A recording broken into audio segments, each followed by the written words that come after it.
और आज आकर के इस हिमालय तलाटी में हम बलरामपुर नहीं मानते, जब तक गोदा मानते हैं, क्योंकि आपके बताने से पहले मैं समझ गया कि बाबा जय गुरुदेव का बहुत पहले भविष्यवाणी था। आज वो याद आ रहा है कि जब परिवर्तन का बेला आएगा तो जनपद गोंडा उत्तरी छोड़ा हिमालय तलहटी से होगा, ये वही स्थान है। आप एक बाबा जी के नक्शे कदम पर चलने वाले बाबा जी के एक नायक हैं और ये आपने बलरामपुर में पहला आज स्टेटमेंट दिया है। ये समाज खड़ी हो जाएगी, सबके सब खड़ी हो जाएगी। आपने 10,000 आदमी 1 लाख आदमी का वादा किया है, मैं 1 लाख आदमी जो है लगभग 1 महीने के अंदर मैं पूरा करवा दूंगा। इस मंडल से 1 लाख आदमी। मैं नेताजी सुभाष चंद्र बोस का सिपाही हूँ और आज किसी महापुरुष का आपके आने से पहले मुझे वार्निंग मिल चुकी है कि डंका वाले तुम सावधान रहना, वह कोई आने वाला है और आप आगे। मेरे लिए तो नर के रूप में आप नारायण हैं। मैं आपको बधाई।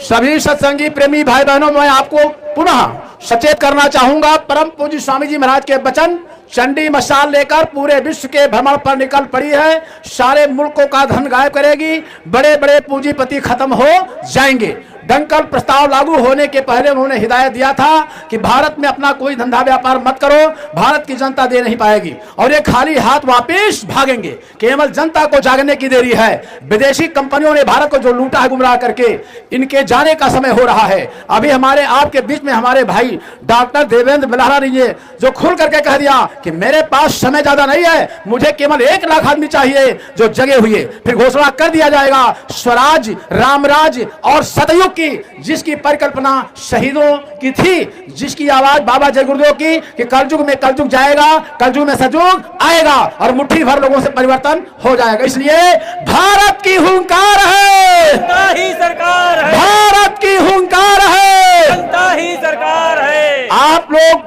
भारत के राजा है, भाग्य विधाता है, सरकार है, मतदान करके इनको भेजते हो। राजा आप हैं, हे भारत के राजा साहब। आपके राज्य में, इस देश में जो अत्याचार भ्रष्टाचार हो रहा है, इसका खामियाजा आप भोग रहे हो, लेकिन समझ में आपको नहीं आ रहा है। जब बाबा जय गुरुदेव जी महाराज ने सन 72 में कहा था कि 1 वोट देना क्या है, बोलिए आप लोग, तो बात पलट गई।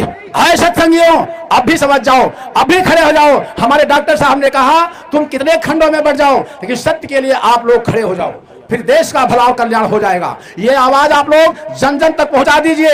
ये संदेश पूरे भारत में जाएगा। उत्तर प्रदेश का जो ये कार्यक्रम हो रहा है, हम आप लोगों को आगाह करना चाहेंगे। कुछ हमारे ऐसे जिम्मेदार भाइयों ने ताकत लगा दिया है लोगों को भरमाने के लिए कि वहां मत जाना। बोलो सही है? इन्होंने इतना मेहनत किया है कि 1000 आदमी के आने का यहाँ व्यवस्था थी, लेकिन ये संगत जो देख रहे हो, काफी लोगों ने ताकत लगाया है कि वहां मत जाना। इसलिए ऐसे लोगों को सचेत आप लोग कर दीजिए। माताओं, आपका जिम्मेदारी है। ऐसे बकवास करने वालों से पूछिए कि बाबा जय गुरुदेव का जो ये कहना था कि चूड़ियों में हीरे लगेंगे, कैसे लगेगा, और 8 रुपए मजदूरी 300 रुपया वेतन हो जाएगा।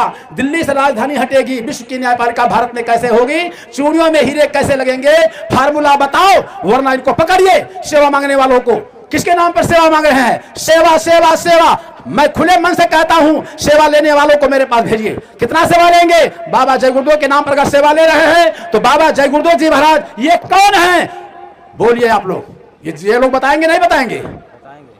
ये कौन है? ये लावारिस हैं, इनका पता ठिकाना नहीं होना चाहिए। इसलिए बहुत सोच समझ के साथ मैं बहुत अपनी संगत उत्तर प्रदेश के तमाम जनपदों से भाई लोग हमारे आए हुए हैं।